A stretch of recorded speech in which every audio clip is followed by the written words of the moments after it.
साथ अनु और आप देख रहे हैं जी टीवी न्यूज चैनल।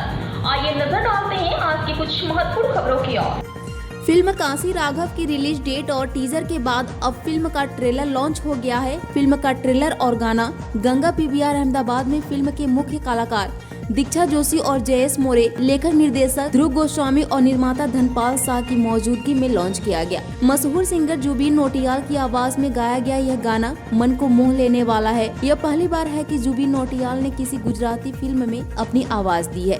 इस मौके पर गुजराती फिल्म इंडस्ट्री के कई कलाकार मौजूद रहे। गौरतलब है कि यह फिल्म 3 जनवरी 2025 को सिनेमा घरों में रिलीज हो रही है। धनपाल फिल्म्स के बैनर तले बनी और धनपाल शाह द्वारा निर्मित इस फिल्म का लेखन और निर्देशन ध्रुव गोस्वामी ने किया है। फिल्म में दीक्षा जोशी और जयेश मोरे मुख्य भूमिका में नजर आएंगे। यह फिल्म कर्म पर आधारित है और कई रिश्तों की उलझन और भावनाओं को दर्शाती है। ट्रेलर से साफ है कि यह एक सिनेमाई फिल्म है जिसमें दीक्षा एक वैश्या के अलग अवतार में नजर आएंगी। यह शायद पहली बार है जब किसी गुजराती फिल्म में ऐसा दिखाया गया है। पेश अहमदाबाद से नीता लिंबाचिया की खास रिपोर्ट। રાઘવનું કેરેક્ટરને અત્યાર સુધી કરેલા બધા જ કેરેક્ટરોમાં બહુ જ ડિફરન્સ છે. જેમ કે ઘણું બધું પહેલી વખત છે. ધ્રુવ પહેલી વખત ડિરેક્ટ કરી રહ્યો છે. ધ્રુવ પહેલી વખત ડિરેક્ટ કરી રહ્યો છે. દીક્ષા પહેલી વખત મમ્મીનો રોલ. એ રીતે હું પહેલી વખત ટ્રક ડ્રાઈવર બન્યો છું અને એના માટે ઓબ્વિયસલી ટ્રક ચલાવવાનું શીખ્યો. એ બધી તો તૈયારીઓ હતી. એ ઉપરાંત ઇન્ટરનલ તૈયારીઓ ઘણી બધી કરવી પડે, કારણ કે આ કેરેક્ટર ઇન્ટરનલ વધારે છે. એની આંતરિક તૈયારીઓ બહુ બધી કરવી પડી.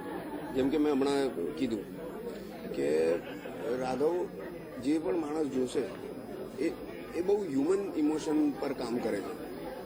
એટલે દરેક માણસને રાઘવના જીવનની ઘટનાઓ ક્યાંક ને ક્યાંક દેખાશે. એઝ ઇટ ઇઝ નહીં દેખાય, એનો પ્રકાર જુદો પણ દેખાશે.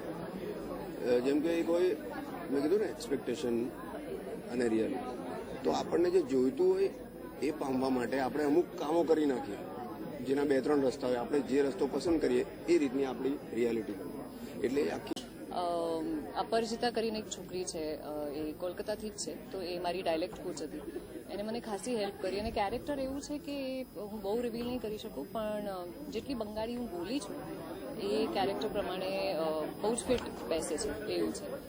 બહુ શુદ્ધ પણ અમે નહોતા જોતા કે બહુ શુદ્ધ બંગાળી હોય એવું અમે નહોતા જોતા. તો જે આવ્યું છે, જે અડધું હિન્દી અડધું બંગાળી આ જે આવ્યું છે, it is very perfect according to the character.